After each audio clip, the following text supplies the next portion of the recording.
Para jamaah kaum muslimin wal muslimat rahimakumullah.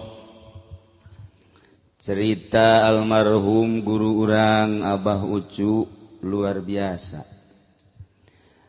Hartina luar biasa sampai ayeuna terasa henteu maot. Asa aya bae gurau sarwitina. Asa aya bae nyana osok bangun marahna. Asa aya bae bangun lalagaanana. Komo simkuring mah rada termasuk wanian. Osok ngalalaga hukum ka anjeunana sababaraha masalah. Ke dijawab ke henteu, ke dijawab ke henteu tungtungna. Siapa? Nah, eta kituna ka dedelegeun we tah. Siapa? Ieu tah peureupna. Siapa? Eta Abah Ucu. Kula pas pasantren ka dieu lantaran ti Banjar ditanya, "Di ka mana?" "Di ka mana?" Atuh rek ngaji bah di dieu. Di dieu ge utawina nang di ditu cenah. Tak kadadengekeun bae. Aju kulantaran lalagaan atuh kukula terus dilalagaankeun sugan bae utawi di dieu mah lonjong bah. Serinya na. Mimiti kula ka dieu geus lalagaan. Tah terus kabelah dieu da leubeuk lalagaan horeng watek nya nama lalagaan teh.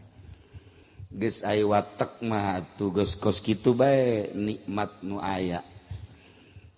Terasa teu maot Abah teh jeung kiai-kiai nu lain nu termasuk ahli Allah nu jelas teu maot. Lantaran lamun kudu dibejakeun mah loba anu ngimpi kapanggih jeung Abah. Pan aya Haji Pendi mah ngimpina jeung kunti anak mah lulu. Tapi ahli Allah mah luar biasa. Nah kitulah sakumaha nu tadi dijelaskeun ayatna salah sahijina. Simkuring tergugah ngadenge ayat eta wala taqulu liman yuqtalu fi sabilillahi amwat bal ahya. Yurzaquna walakin la tash'urun. Jelema anu perang sabilillah, jelema anu ngagungkeun agama Allah min jumlati sabilillah, memperjuangkeun agama Allah melalui pondok pesantren salaf. Maot guruna teu paeh. Hirup keneh. Buktina Syekh Nawawi Tanara nu maot di Ma'la. Peraturan di Mekah baheula setiap 1 tahun keduana selalu dibongkar kuburanana, dipindahkeun tulang belulangna dihijikeun, kuburan tersebut diandih ku mayit nu anyar. Ketika nu lain tinggal tulang belulang dipindahkeun. Begitu kuburan Syekh Nawawi Tanara dibongkar beleger kene. Nu kaanehanana ketika beleger di antara nu nyaksianana aya sababaraha urang Indonesia. Begitu katingali beleger kicep. Lamun Haji Pendi neuleuh kicep itu paeh di dinya. Pasti dikubur dia. Iyalah keistimewaan Syekh Nawawi Tanara. Begitu kicep lupatan kabeh. Laporlah ke ketuana. Begitu lapor ke ketuana datang kadinya, tetap urang angkat baik. Sebab pelaturan raja saat eta Raja Syarif Aun tetap angkat. Begitu diangkat ku ketuana kicep deui bae. Ceknya nih mah lain lalagaan atuh. Teu beres ya kicep kieu mah. Dikahanapkeun nyala lumpat. Dituturkeun atuh kudu ngagali kuburan. Ieu kumaha mun cara bahasa urang mah? Kaif hadza ya Syekh? Kumaha ieu kumaha? Sabodo sia cekna. Aing ngeuleuh kicep kieu mah can nyorang cekna. Aya nu beleger ge tapi teu kicep. Ieu mah kicep tertanda wala taqulu limayyu qatalu fi sabilillahi ammat. Nah iyalah tanda Syekh Nawawi At-Tanara ketika dibongkar beleger kicep, maka nuwani dikubur kembali. Hiji-hijina kuburan etalah anu masih utuh sampai ayeuna. Doser geus sabaraha doser ketika dek dilempengkeun tol teu bisa. Diamankeun dilestarikeun. Iyalah Syekh Nawawi. nu paling kataji loba maziah Syekh Nawawi. Bahkan kula pernah datangan ku sareng hiji keluarga dari Ki Ma'ruf untuk mengisi haul Syekh Nawawi. Kula titah ngajelaskeun ti mimiti lahir datang ka akhir hayat. Kecak kula lain embung, kula ge hayang tabaruk tapi kemen takmid saminggu heula. Dalam seminggu kula memberi jawaban embung. Nyana kaget kurang teu bae pokona embung bae. Nyana keukeuh teu bae embung. Embung bae geus pokona. Aju bari di dieu ge pasti emang kunaon atuh embung bae sih. Aya geus embung kumaha tah? Aba ujung malah geus embung bae cenah mah. Jadi kula can memberi jawaban sebab salah satu anu ditunjuk baheula di bagian kitu kepanitiaan haul kula ge termasuk di jero tapi begitu aya keneh almarhum ke dua poe ulah cenah henteu kabelah dieuna kula dititah mukakeun sejarah Syekh Nawawi saminggu henteu kula ge sarua bae. Nah loba kamaziahan lamun dicaritakeun Syekh Nawawi mah ieu masalah sahijina bae. Syekh Nawawi kunjungan ke 17 negara. Kunjungan ke 17 negara, Mesir, Irak, Iran, termasuk di jerona Basrah, Kufah, kemudian Iran, kemudian kabelah itu terus Suriah, berusaha itu Maroko, Turki, terus Yaman, terus 17 negara akan dikunjungi ku Syekh Nawawi. Anu ngabarengan Syekh Nawawi dua kiai, hiji Kiai Mansur Pandeglang, Kiai Yusuf Mandalawangi Pandeglang, Kiai Yusuf Mandalawangi Pandeglang. Nyanalah nu ngabarengan salah sahijina kana Syekh Nawawi. Nomor kedua Kiai Sukari, Kiai Haji Sukari. Kiai Haji Sukari eta adalah Pasir Kelapa Pandeglang, kakak daripada Kiai Samsudin. Kiai Samsudin Pandeglang Cibiuk Petir. Ieu nu ngabarengannya. Kuari ge hebat dasa tadi Malawangi aya dina HP cenah cekna. Cek para santri-santri anu geus baroga HP-na. Kunaon? Jawara ngajongklok. Batur Haji Agus. Aya Jawara ngajongklok ngaranna Ateng. Tuh kan bener kan? Dasar baturna Kiai Haji Jamal mah teh nyaho nya. Keur ngibing. Wah, anu luar biasa disurakan. Begitu ngibing menang meureun sekitar 10 menit kurang langsung puyeng ngadeprak aya di dinya Mandalawangi. Tah, ateng saha? Tuh, babaturan meureun geus.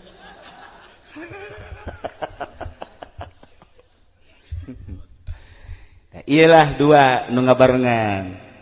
Memehna diajak ke Mesir, nu mantak diajak ke Kairo lantaran Syekh Nawawi menang undangan. Sekup internasional di Mesir dan ulama-ulama dunia ingin mengenal Syekh Nawawi sebab karangan-karanganna telah mancanegara dibaraca ku para kiai tapi belum kenal. Boro-boro kiai-kiai anu boga perusahaanna bae ge sebab saat eta Syekh Nawawi manehanana ke Mesir henteu kapanggih jeung anu boga perusahaan ngan kapanggih jeung seorang kiai mufti Mesir ditambah jeung perwakilan perusahaan. Tapi cek Syekh Nawawi masalah nu penting manfaat nu boga perusahaan kaya raya neangan Syekh Nawawi datang ke Mekah terus bae neangan teu kapanggih-panggih. Ketika dituduhkeun itu tuh Syekh Nawawi teh anu ngarang teh Syekh Nawawi nanya deuk aya naon? Ieu deuk terima kasih bahkan deuk mere duit anu luar biasa lobana sebab deuk kawadahan kudu boga perusahaan dek dikembalikan sebagian hartana. Syekh Nawawi nyipres selama 40 poe embung kapanggih jeung sasaha lantaran beusi dibere duit. Percis kos Kiai Haji Nurjaya. Nya nama teu daek dibere duit nya nama. Ku bupati ge lamun dibere leutik nya embung. Mun gede karak oke deh. Gusti Allah jauh amat jeung Syekh Nawawi. Boga undangan lah sekup internasional Kairo. Dua hadam nu tadi begitu datang ke perbatasan diuk urang engke penting bakal menghadiri musyawarah para alim ulama sedunia dihadiri oleh kepala negara dari berbagai negara. Kieu nya Yusuf ka dieu sia. Ieu jubah aing, jubah mama pake ku maneh. Eta baju sia ku aing dipake. Engke sia ketika ditanya dititah nyambut atas nama Nawawi. Mun engke ditanya itu saha? Itu adalah Yusuf Hadam kula. Ih, cek Yusuf kitu amat sih. Ulah kitu amat kitu wae geus.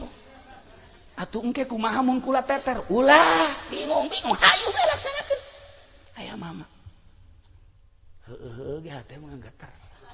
Ya aing kumaha lalakona cek. Hari maneh Sukari dampingi Yusuf ketika manehanana naik panggung, maneh di tukang. Laksanakeun ieu jubahna, ieu sorbana. Berangkat penting pada Isa kumpul di aula Sekup Internasional. Caritakeun mun ku bahasa urang pada malam ini alhamdulillah telah hadir ulama Indonesia yang karangannya telah mancanegara dan kita baca di berbagai pondok pesantren bahkan di universitas sekolah. Nah, saat ini kiainya hadir di tengah-tengah kita dan kita mohon supaya menyambut bagaimana sepak terjang perjalanan beliau bisa jadi sedemikian rupa. Dengan demikian kepada Bapak Kiai Haji Nawawi At-Tanarib Al-Bantani dipersilahkan. Langsung Yusuf. Aduh, cek Yusuf aing kumaha ieu. Bingungnya na geus sarua bae. Syekh Nawawi mana di pojok kieu. Atuh dicaritakeun. Nyambut biasa alhamdulillah ngarasa bunga malam ieu bisa bebarengan. Perlu diketahui bahwa ini asisten saya bernama Sukari dan itu yang di pojok hadam saya bernama Yusuf. Syekh Nawawi seri bah. Bener kikian mah nya. Betul. Ketika jalan nyambut anu luar biasa perjalanan Syekh Nawawi kira-kira bangsa 15 menit mentong. Wah. Sekian saya tidak bisa melanjutkan untuk lebih lanjut. Kondisi saya kurang fit, maka saya serahkan kepada hadam saya yang bernama Yusuf. Persilakan hadam. Hadam langsung nyambutnya. Terima kasih kepada guru saya sekian. Hebat sekali lain lalagaan jadi orang asa dina sinetron. Asli mah lain lalagaan. Ieu bisa dipertanggungjawabkeun lain lalagaan. Ulama boga sejarah ti mimiti hamil datang ka maut datang ka kuari masih ratusan karangan anu henteu dicetak di Mesir kuno. Nah, langsung Syekh Nawawi atas nama Yusuf nyana nyaritakeun ti mimiti perjalanan nyana atuh moal mislep ya nyana keneh. Terus nyaritakeun masanten ka Jawa Timur, masanten ka Purwakarta, masanten ka Mekah, serangan Belanda dan lain sebagainya, berangkat ke tanah suci umur 15 tahun. Kemudian kapanggil jeung guru Ki Ahmad Khatib Sambas dan kiai-kiai 5 gurunyana 3 anu istimewa, nu 2 na lain masalah henteu istimewa eta mah guruna guru nu lain deui. Terus nya nyaritakeun tentang perjalanan nyana ngarang terus sampai per detik ieu karangan nyana anu kitu dicetak ieu gitulah. Begitu ditanya tentang keanehan, kok aneh negara yang sedang diserang oleh Belanda, yang sedang morat-marit, yang sedang kesulitan apa-apa, kok bisa tumbuh seorang pujangga yang luar biasa. Nyana nyaritakeun tentang perjalanan nyana. Saya walaupun sedang dijajah oleh Belanda, hidup di perkampungan yang sangat kampung sekali, tetapi pikiran saya tetap pikiran internasional, sebab saya mulai dari kecil beserta Allah Subhanahu wa taala. Kakalak maruringkak bulu kabeh. Dan saya di Mekah bukan berarti tidak berjuang, terus saya berjuang. Serangan-serangan Belanda saya ikut di Indonesia. Iyalah mi teu kaharti. Teu kaharti kok nyana di Mekah nyana milu. Nah, di dieulah jadi pertanyaan ulama-ulama Mesir. Jadi dia langsung ditutup diberi hadiah secara internasional, hanya hadiah etalah nun teu pernah dikemukakeun ku Syekh Nawawi. Mata ketika dek dipuat di munjid ieu hadiah teu pernah dicaritakeun ku Syekh Nawawi, meureun dipikeun hadiah eta ka laut. Sebab berupa materi nyana embungeun jasa nyana maka bangsa materi kos kitu. Bangsa mutiara kos kitu teu hayangeun jasa. Meureun eta teh jutaan rupiah. Teu kacaritakeun ka mana eta hadiahna dipikeun bae geus. Masyaallah istimewa. Da ramah tamah isukna kan ieu bakalna dahar di imah Raja Mesir jeung para ulama. Sedengkeun kan atas nama kiaina Yusuf, hadam kan Nawawi. Cak Yusuf teh cak Kiai Yusuf, ai isuk engke urang pan ieu ramah tamah jeung para ulama. Ngaran moal diganti ngaran. Ulah tetep maneh Nawawi bae Yusuf. Kula tetep Yusuf. Atuh engke kumaha lamun geus ulah kumaha hayu bae geus. Hayu bae. Datanglah isu peuting ramah tamah anu luar biasa di Mesir. Disambut nu diciuman leungeunna nyana. Syekh Nawawi mana kieu bae teu hadamna. Cak Yusuf ieu aing nya kurang jadi kos kieu. Dipeluk, diciuman, wah Nawawi ieu Nawawi. Wah, haju didiukeun ge di kasur saat eta Nawawi nama dilawang di ditu. Nyana ngiceupan Yusuf. Kiai ku tawadu teh. Mun Ki Nurjaya, awas ya hilik. Hilik, ieu mik nu aing ya. Aduh, Ki Jamal deket ke awas nyingkir. Geus ieu mah forum nu aing.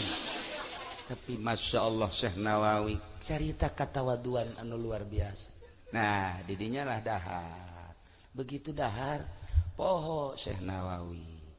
Iya kopeahna kunyana teh digilekeun kieu tah kieu dikitukeun saeutik. Imah oyak.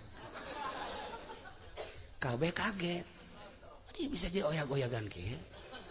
Syekh Nawawi tenang bae deui kieu, mangkaning dilawang nya nu ayana. Poho deui bae digoyangkeun deui ka dieu. Oyak deui bae. Je. Cak ti ditu nu mana sih nu Nawawi yeuh. Tidinya kakarak. Syekh Nawawi dititah ka hareup lantaran lain lalagaan ieu mah situasi.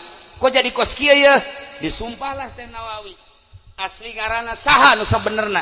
Kakarak kulantaran disumpah nyana kakarak bubuka. Ana Nawawi cek kana. Ieu hadam ana. Tutungtuna mah Yusuf maneh ka ditu nyingkir. Ieu Nawawi kena di dieu yeuh. Tuh nasib aing kos kieu cek ka Kieu Yusuf. Emang atuh hadam mah kudu kieu bae. Nalika kanyahoan mah atuh geus uhna naonan. Jubah ieu pake mama ieu. Tidinya lah kakarak nyana nyaritakeun ramah tamah bari dahar, bari nyaritakeun tentang perjalanan nu aslina, dibukukeun lah di Mesir di Al Azhar Kairo, keistimewaan Syekh Nawawi. Nyana ditanya, selanjutnya bakal kemana saya akan kunjungan ke 17 negara. Etalah memeh ngarang Tafsir Munir. Nyana hayang nyaho negara-negara anu dicaritakeun dina Al-Qur'anul Karim. Selesai ramah tamah pamit isukna bebeja nyana kanu duaan Yusuf Sukari maneh tunggu di Mesir di dieu kula bakal kunjungan ke 17 negara hanya 5 hari. Hah? Dek naik naon? Ulah nanya ke naik naon. Pokoknya 5 poe kula kunjungan ke 17 negara. Maneh cicing di dieu. Lain gitu. Atuh sakalian bae ajak. Aya di Mekah ka dieu diajak, aya di dieu ditinggalkeun sakitu. Kitu amat sih. Batal maneh lantaran maneh teu bisa nyumputkeun rahasia. Ketika teu bisa nyumputkeun rahasia maka jadi batal.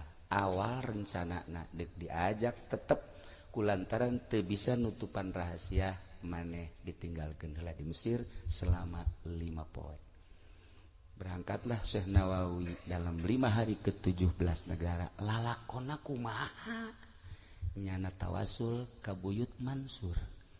Begitu tawasul ka Buyut Mansur ngawujudlah mau geus Syekh Nawawi berangkat ti Mesir ka Baghdad, ka Irak, ka Kufah, ka Basrah, ka Iran, Turki, Yaman, Maroko, terus Afghanistan dan 17 negara. Bari kapanggih jeung kiai-kiai kelas internasional, berikutna kapanggih jeung kepala-kepala negara raja saat eta hanya 5 hari, tapi mun dilalakonkeun seperti nu satahun. Datanglah 5 poe deui kadinya ka Yusuf, Kiai Haji Yusuf jeung Kiai Haji Sukari bari mawa data pertemuan. Teu ngabejakeun nyana naek maung. Nyana ngabejakeun naek maung teh ka Kiai Samsudin adi daripada Kiai Sukari nu aya di Cibiu Petir. Waktu eta meunang narima berita kos kitu ketika umurna manehanana 60 tahun. Carita nyana nyaritakeun umur 95 tahun, tahunan nyana dek maot. Cacak-cacak eueuh Kiai Samsudin Petir eueuh nu nyahueun lalakon Syekh Nawawi Tanara anu luar biasa. Kitulah Syekh Nawawi nu mentak nyana nyaritakeun sir mumkinan, jadilah seseorang nu mungkin. Teu arti kurang mata bahasa. Sapira mungkin, naon sih mungkin? Mun dibahas mungkin dina ilmu thariqah tingkatanana geus tingkatan kudrat. Urang mun nyaritakeun dina ilmu thariqah aya tingkatan kudrat, aya tingkatan hikmah. Ketika urang nyaritakeun asbab jeung elat, urang moal jauh ti nyaritakeun tentang alam hikmah, tetapi ketika urang geus datang ka alam hakikat, urang pasti nyaritakeun alam kudrat. Ketika geus jadi di alam kudrat, jadilah seseorang anu mungkin nu sok dicaritakeun ku Tuan Syekh Abdul Qadir Al-Jailani qaddasallahu sirrahul aziz. Kuari urang mun nyaritakeun tentang kudrat moal kaharti, pasti urang nyaritakeun tentang alam hikmah. Contoh, kunaon sih si eta bisa ngaji? Kok hebat amat? Pasti orang nyaritakeun perjalanan ngaranna alam hikmah cek dina ilmu thariqah. Oh, atuh nu mentak bisa ngaji pan masantrena dianu bari puasa bae pan lain cara ente masantrena. Sok aju kitu tuh sia. Dongeng-dongeng bae ulah sok aju ka aing. Alam hikmah ngaranna. Urang menyaritakeun ai si itu kunaon sih jadi kaya raya? Atuh pandagang bisnis nya mah ta eta teh ngaranna alam hikmah. Ai si itu kok bisa sugih gitu? Sia teh nyawa emang. Eta teh nyana dagang, di samping dagang sok maling mentek sugih. Alam hikmah. Eta kan cerita alam hikmah mah kos kitu kaharti ku kabehan. Ketika dicaritakeun alam kudrat nyana moal karti ya. Ai situ kunaon sih kiai kok jadi hebat gitu ngajina bisa aju manfaat aing mah teu karti. Atuh Allah mah maha kawasa kajeun ku kumaha ge kawasa Allah mah. Sikut sia ku aing. Atuh aing nyaho kawasa mah goblok. Ya eta segala kawasa segala aing mah nyaritakeun perjalanan kumaha. Teu bisa dibawa alam kudrat lantaran encan wayahna. Ketika nyaritakeun ai itu si kunaon bisa jadi sugih kos kitu. Ya atuh Allah mah kawasa nyugihkeun sasage. Goblok sia. Aing ge ngaji tijan blon. Nyawa aing ka kawasaan Allah atuh ieu perjalananna teu nyambung jelema nu aya di alam hikmah kuduna dijawab ku hikmah bae. Tapi ketika aya di alam kudrat, jelema ibadah ka Gusti Allah melalui perjalanan khusus, zikir ka Gusti Allah lillahi taala sesuai jeung aturan tafakur jeung muraqabahna, leng diberelah nyana asup ka alam hakikat. Di jero alam hakikat Allah mere anugerah kemungkinan bagi dirina. Alam mungkin ngaranna ku ari cak Allah teh tah Baitullah sia hayang jihayang aya bareng ngalengkah nyana ka Baitullah tek datang ke Mekah kapanggih jeung babaturanana Ki Nurjaya di Mekah sarua ngalengkah deui sarua ieu mah keur carita Ki Nurjaya bener ieu mah heulanan ieu sarua ngalengkah sasalaman masyaallah maha kawasa Allah nyambung sebab Ki Nurjaya ngalengkah nyana ngalengkah bicara geus lain bicara sabab jeung hikmah bicarana bicara kudrat maha kawasa Allah nyambung. Nah inilah bahasa Syekh Nawawi sir mungkinan jadilah anjeun jadi jelema nu mungkin lain lalagaan urang kuari melalui ngaji syariat ngabebener wudu ngabebener salat kabelah dituna engke ngabebener hate supaya ulah hasud, supaya ulah ria, supaya ulah dengki. Abeh urang asup ka jero kubur teh hirup, tah nu hirup teh anu rapih, mulus, ikhlas, anu rapih zahiron wa batin. Urang kumpul di dieu ngahiji jeung para arwah, lain bae abah ucu nu urang nu ku urang dicintai. Mungkin guru-guru anjeunna jeung para arwah aulia-aulia Allah aya di dieu. Urang dideleukeun ku manehanana, harapan urang hiji mudah-mudahan ilmu urang manfaat. Nomor kedua mudah-mudahan dibere barokah. Nomor katilu mudah-mudahan urang dihijikeun jaga di yaumul kiamah jeung guru-guru urang khususna umumna jeung para aulia Allah, khususna pisan jeung Kangjeng Nabi urang Kangjeng Nabi Muhammad sallallahu alaihi wasallam. Saha anu dititipan nu dibere di ijazahan doa urang Banten aya catetanana, termasuk Kiai Sukari, Kiai Haji Yusuf, Kiai Haji Samsudin, Ki Ibu Hajah Murtapiah baheula Kali Pasir tah, dulur Kiai Haji Basuni baheula nu dibere ijazah doa ku Syekh Nawawi, termasuk Kiai Kabir eta Syekh baheula Abah kula berangkat ke Tanah Suci tahun 52 ngasehna ka Kiai Ahmad Kabir, na eta teh ijazah Bukhari sanadna jeung Dalailul Khairat di Kiai Ahmad Kabir. Saat eta masih keneh ningali ngan geus rada remeng-remeng. Berangkat tuh kadua kali buta geus teu ningali, tapi ketika henteu ningali ngadengen nu maca Quran, ngadengen nu maca kitab nu wiridan mun salah nyahoan jasa. Setelah dibere wiridan ku Syekh Nawawi Tanara, nah iyalah wiridan-wiridana aya catatanana, wiridan ieu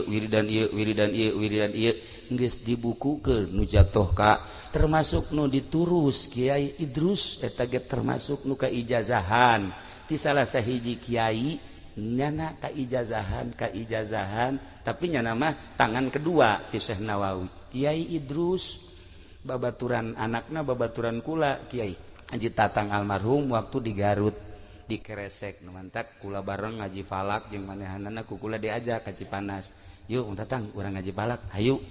Pinter jasa otakna luar biasa, kula ge eleh ngan kula antaran teu diamalkeun, begitu kula nelepon ieu hasil ru'yatan lah cenah milu bae ka pemerintah. Lain masalah milu, ieu hasilna sabar teu ngitung cak nyana. Oh, emang mantek ngitung mah poho deui.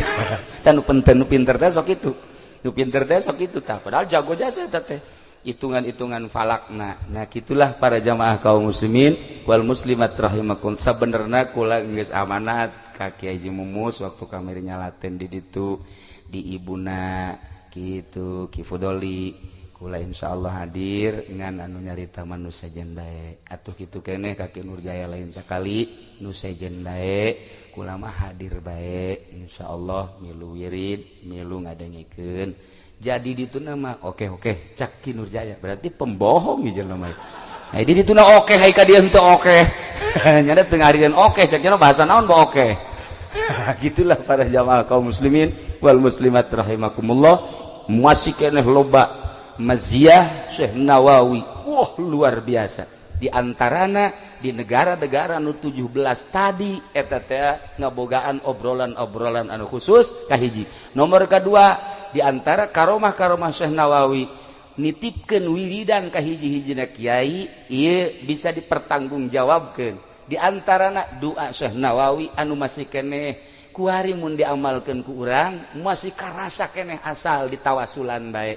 Ngan kula moal waka nyaritakeun wiridanana nu penting urang ngararaji babarengan ja anu magahan jeung nu dipagahan sarua bae sabenerna mah kitu-kitu keneh nya. Tah sakitu bae kula ge ieu ngan sakadar ngabranikeun diri teh ngahormat ka Abah Ucu bae sok lalagaan jeung kula geus teu kudu caritakeun lalagaanana ngan mengenang guru kula anu kabelah dituna mah osok ngobrol jeung putra Buya Aceng aja Aceng Buya Cidahu nu ayeuna di mana karah alamat data di Kadulawang sok di dieu ngobrol tah peuting sok malam rebo datang ka dieu kurang ngobrol tiluan aja Aceng kula jeung almarhum mengenang etalah alhamdulillah naon gitu ngaranna sampai saat ieu urang kabehan masih keneh dibere sararehat, mudah-mudahan sehat urang dipake terus ibadah ka Gusti Allah Subhanahu wa taala. Sakitu bae pihatur ti simkuring hapunten tina samudaya kalepatan sareng kakiranganana.